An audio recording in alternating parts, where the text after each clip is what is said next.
वरिष्ठ किराणी को अवसरकालीन संबर्धना चंपुआ एनएसी रे वरिष्ठ किराणी विजय कुमार मिश्र को अवसरकालीन संबर्धना ज्ञापन कर श्री मिश्र चंपुआ एनएसी रे आज को 10 वर्ष 4 मास 4 दिन पर्यंत निज कार्यकाल माध्यम चंपुआ एनएसी उन्नति निज सेवार कर्णधार साजी विभिन्न दायित्व तुलाई एपरिकी रास्ताघाट ठारू आरंभ कर विद्युत पानीय जल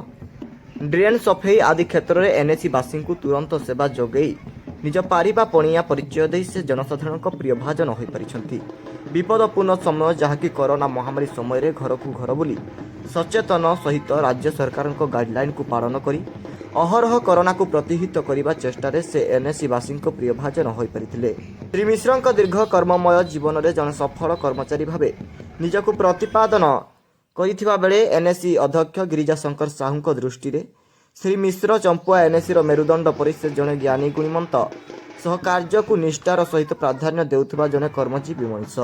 एही अवसरकालीन परिप्रेक्षी में एनएसी कार्यालय सभागृह ठारे एनएसी अध्यक्ष उपाध्यक्ष सुमित्रा बेहेरा, निर्वाही अधिकारी जगन्नाथ बेहेरा, शिक्षाविद धरणीधर दास, महिला युक्त 2 विद्यालय अध्यक्ष भक्तबंधु प्रधान, वरिष्ठ सांबादिक प्रदीप प्रधान, संजीव कुमार राज, पवित्र कुमार नायक प्रमुख उपस्थित रही दीर्घ और निरोग जीवन कामना करथिले। अपराह्न समस्त कर्मचारी एवं स्थानीय जनसाधारण श्री मिश्र को एक सुसज्जित रथरे बसाई राजाबाण रसणी चंपुआ सहर परिक्रमा करथिले। एही परिप्रेक्षी में एनएसी कार्यालय समस्त कर्मचारी सहित शताधिक महिला और पुरुष सामिल रही देखा मिलता। चंपुआरू पवित्र Kumar Nayak report, GSP India.